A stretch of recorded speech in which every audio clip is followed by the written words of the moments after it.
This is a really important one, because people have this idea that somehow I'm 30 years old, I shouldn't be doing this anymore. I'm 50 years old, I should have learned by now. That's all bullshit. Throw that away. Toss that shit aside. Like these ideas of numbers that people have in their head, that by a certain age you should stop. You are alive. And if you are alive and if you are thinking, all those numbers that you keep attaching, well, you know, when Einstein was 30, he had shut the fuck up. Stop doing that. That is a waste of your time. And stop saying to yourself, I should be better by now. I'm such a total non-helping thought. What you need to think of is life. You're living, you're alive right now, and if you've made a mistake and you're still continuing to learn and grow, that's all just data. You are not your past. You're you. You're you right now. Like the past you might have done some things you wish you hadn't done. Don't dwell on that. You can learn from it, that's fine, but don't dwell on it. Just keep moving. Keep moving. You know, use it as fuel. Say never again. You know, I get what I did wrong, but don't think that you're that person that made those mistakes. You're the person who's learned. You know, and to have that attitude is a really important thing. And to not say, why am I doing this now? I could have been doing this my whole life. Well, you weren't, so is that gonna help? Yeah. You know, you gotta not think like that. You just gotta be happy you're doing it now. If I look back on anything I've ever done, mistakes I've ever made, paths that something that I put out that I didn't quite think, man, maybe I just waited 3 months before I released that, or maybe I should have, re-edited that blog post a couple more times before I put it online, or those things drive me crazy. The pity things that I've done have driven me crazy, but yelling at someone I didn't have to yell at them for, whatever. But the most important thing is always for all people to recognize that you're not who you were a year ago. You're not who you were 5 years ago. You're not who you were last week. You're who you are now, and this is the only shit you have control over. So you gotta regulate how much you dwell on regrets of the past. You really gotta be careful, because it's good to have a little. Because my regrets, whether it's things of professional nature or the very few regrets friendship-wise, which is one thing that makes me very happy. But there's life is strange. There's a lot going on. There's a lot of factors happening in life.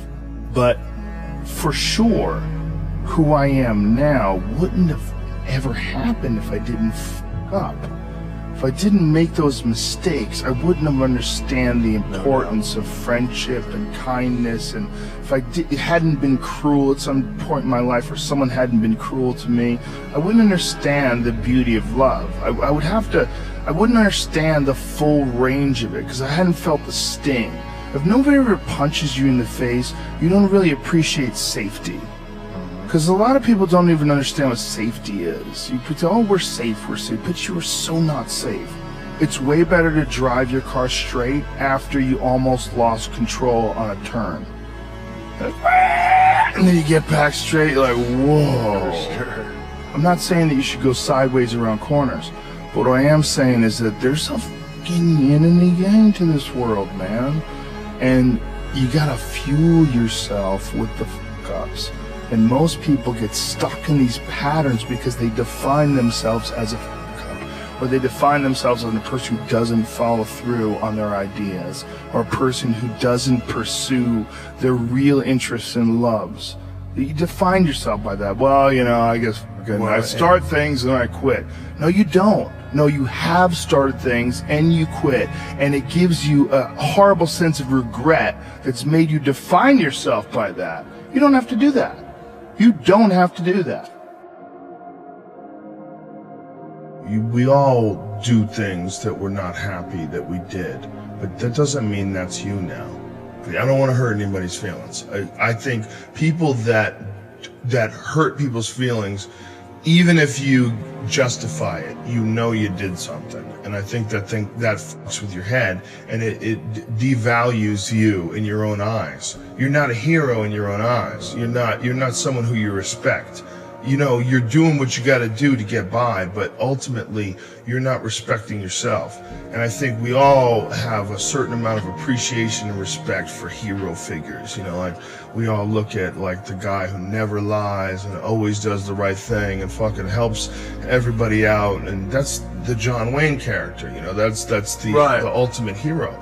And when you look at your own life and you don't stack up, you're a thief, you stole money from your wife's purse, and you know you don't want to smoke cigarettes but you fucking have to, you can't deal with the stress, you smoke, you devalue yourself. You slowly start devaluing yourself. When you look at yourself, you realize that if you were judging yourself, you would judge yourself unfavorably. If you're stealing, if you're hurting people, if you're damaging 100%. People. So no matter who you can't pretend you're the hero of your story. You can't. You have to be the hero of your own story. And you can do that. You can be the hero of your own story that woke up today. You can be the hero of your own story that at 40 years of age stopped, got out of bed and said, I'm not doing this anymore. I'm doing this differently. 100%. I am gonna figure this out, and I'm 100%. Gonna do it only by my instincts and only by my morals and my ideals and my mind. And I'm gonna be dead honest with myself because I'm realizing this is not gonna last forever. And I'm gonna be the nicest human being to everyone I meet, possibly. And I'm gonna get myself in shape, and I'm gonna eat healthy, and I'm gonna do this because this is me now. I decide that this is me. And people have to realize that you are not your past. You are not all the times you f***ed up. You are not all the times you couldn't get it up. You are not all the times you were drunk and you threw up in someone's car. That's not you. Well, you are the person who's learned from a great deal of experiences. And if you learn correctly and if you process them correctly, you'll have a happier life. Look, there's a lot of ways you could look at bad events. You could say a bad event is just who you are, and you just have bad events, and you're a fucking loser, and life hates you, and God hates you, and look at that, happening to Mike again. Can't fucking believe it. There's a lot of guys who go through life like that. And, you know, they could say that they seek comfort in lowering the standards that they expect out of things. So when things go bad, they say, well, I fucking knew it. For them, it alleviates some concern about what's going to happen in the future, because the future is always dog shit. It's hard to be comfortable with yourself, so it's very hard to be comfortable with other people. That's why I always stress with people, like, you've got to accept yourself for what you've done wrong. Do your best, and also find some difficult shit to do, because that gets away a lot of the anxiety that you carry around in your body. A lot of the difficult things make regular life less difficult, and that sounds so simplistic. The strain of making yourself do those things, it's very valuable.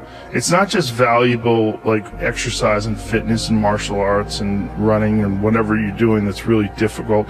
It's not just valuable in terms of like health and the way you look, but it's also valuable for your mind, maybe even more so, because regular life can be confusing, and little things that go wrong and little problems that arise are exacerbated by the fact that you're not accustomed to dealing with hardship. So creating your own bullshit is extremely valuable for you also, not just accepting the nuanced perspectives of other people, but also being able to navigate through this world with some sort of an understanding of just how complex it all is and how weird it all is. And not be overly thrown off by every little dip in the road and pothole that you encounter. Everybody's got these stupid barriers they put in their own head. You got to resist those goddamn things, because they don't do you any good, and they certainly define the potential for your future in a negative way that's not self-serving, and it's not even real. You know, you put this artificial ceiling on the potential for what you're doing. If you hit a wall, okay, that just means you need to regroup and rethink. It doesn't mean that wall's there, especially when it comes to something like social media or like a podcast, something where you're putting out a piece of art, you're putting out something that you've created. There's no wall as far as like how many people are going to enjoy it or how far it's going to go. It's just, it is what it is.